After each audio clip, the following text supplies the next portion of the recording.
And then there was an awful tragedy here. Our cook, Julius, he said right away when his wife and neighbor came, Sarah and Gotinde, when they came here a few days ago to see him, they said that his brother died. And so they sort of call anyone in their family like that sort of as a brother. He's actually a first cousin. But they said a brother, eh? So discovered what the thing was. It was an awful, awful thing. This happened in one of the prayer houses here at Eganeni, about 4 kilometers from here. But I guess it was, I don't know, they didn't discover who it was involved with this, but it was just a very, very sadistic murder. He's a young man, maybe, 40 maybe, I guess. I met him. He was here visiting Julius, our cook, in the back one day. I met him.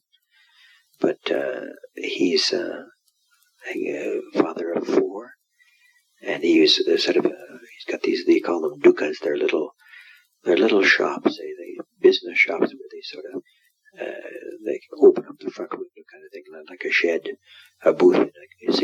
They're like a booth in a fair or something, where you open up the door in the front and then you sell things in there.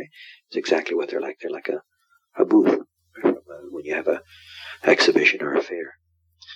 And so these are on the in the main sort of market area of each of these little communities. They have these dukas stores. And so he was the chairman of all the businessmen of this little community. And he was sort of really quite an entrepreneur. He was doing quite well. I guess he was expanding. He was building another building, etc. And in their terms, anyway, was sort of one of the ones that they maybe felt were more wealthy or something. So to try to explain this thing, they said, well, maybe people were just jealous of him, and they decided to do away with him, eh? But they took these, like everybody here, the majority are farmers, eh? They work in these shambas and in their own,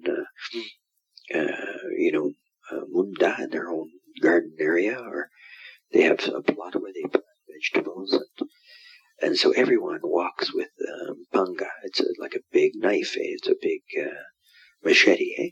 Type of knife.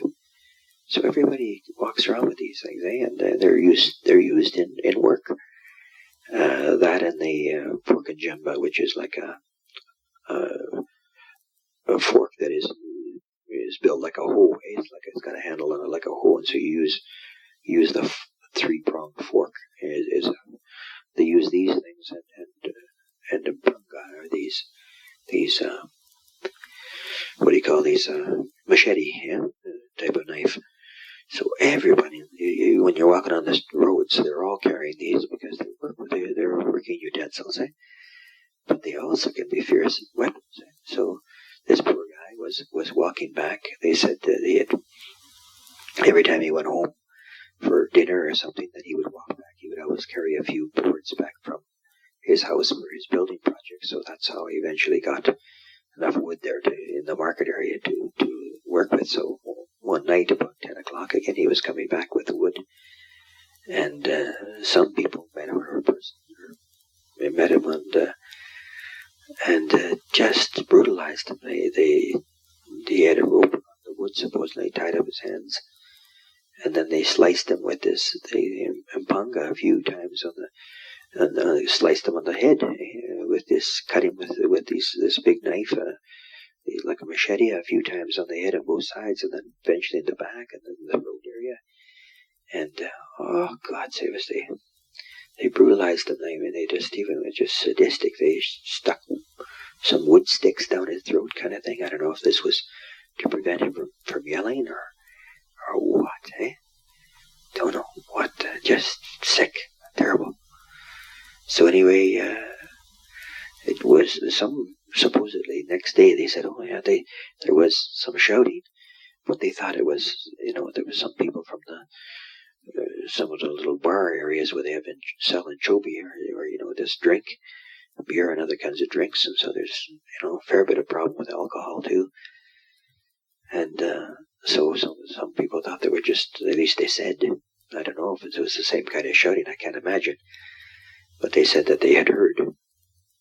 There was voices, but they just thought it was drunkards, yelling. Yeah?